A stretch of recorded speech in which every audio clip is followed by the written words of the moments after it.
Hey everybody, ¿qué pasó? Welcome back to Armando's house.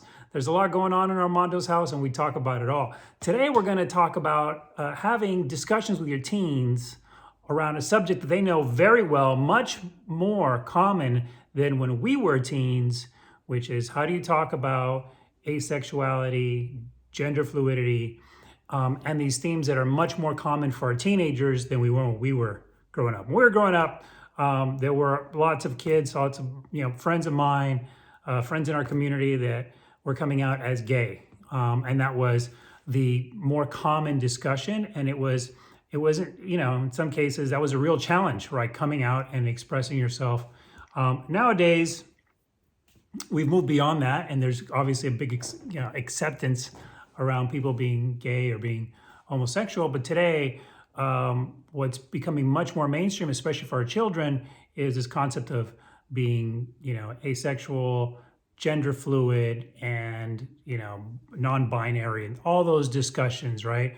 And I raise this topic. I know that many parents are very comfortable with it. Other parents that I know are not comfortable with it, and in fact, they'd prefer not to talk about it at all, which is why we're talking about it. In fact, when I bring this topic up in my house, my kids don't want me talking about it because they think I'm going to talk about it incorrectly. So the first thing I'd like to say about this is, number one, is this is a respect conversation, right, that we have, and it's what we talk to our kids about. This is about respect. People have come from all different walks of life, different perspectives, and we need to first understand where people are coming from before we can be understood in our position. And so if someone comes with a different perspective, whether it's how they feel about their sexuality, how they look, how they think, we need to understand where they're coming from first, right? Before we try to understand how that fits into the way that we think. It's very easy for us to jump to judgment.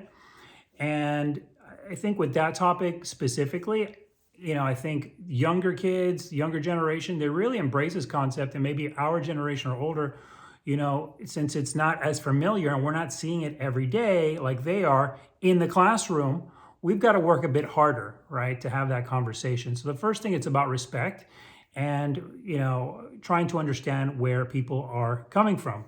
We're all on this earth to try to figure out who we are and how we best fit into the communities that we're in, into the world that we're in. And people have different perspectives. So we really need to understand that. And so I think that's the first topic, is having respect, really listening, really understanding. The second thing is being aware, right? I think the big drastic shift that's happened for teenagers over the last couple of decades, obviously, social media and internet, right? You're seeing what other people are thinking. They're broadcasting a lot of things out there, experimenting, trying to figure out who they are.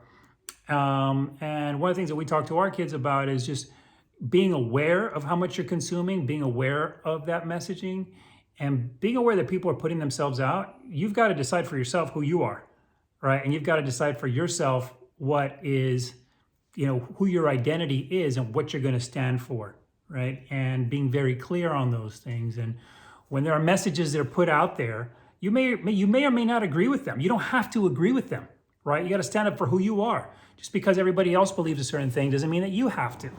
And it works both ways. You might have someone that believes that they should identify as this, and you should respect that. But you might have a different belief, and it's okay to stand up for those beliefs. And just like they can voice their opinion on a subject, you can as well. But first start with, again, understanding who they are, what they're about, and then express yourself. So anyways, this whole conversation is about respect. It's about understanding. And that's how we talk about the subject here. I don't think I have all the answers, but I do think that we get a lot closer to the truth when we take the time to understand and to listen and not jump to judgment. And so with that particular subject, I just thought that I'd share what we do about that and how we talk about that here at home. But I'd love to hear how you guys talk about, the whole concept of gender fluidity, non-binary, and how that actually, do you actually talk about it at home? Kids are exposed to it. They have a certain view. Are you on board? How do you support it? How do you talk to your child about that? Anyways, just thought I'd share what we do and how we talk about that discussion, and we'd love to hear thoughts. Please drop your comments below, and appreciate you taking the time to watch this video. Thanks.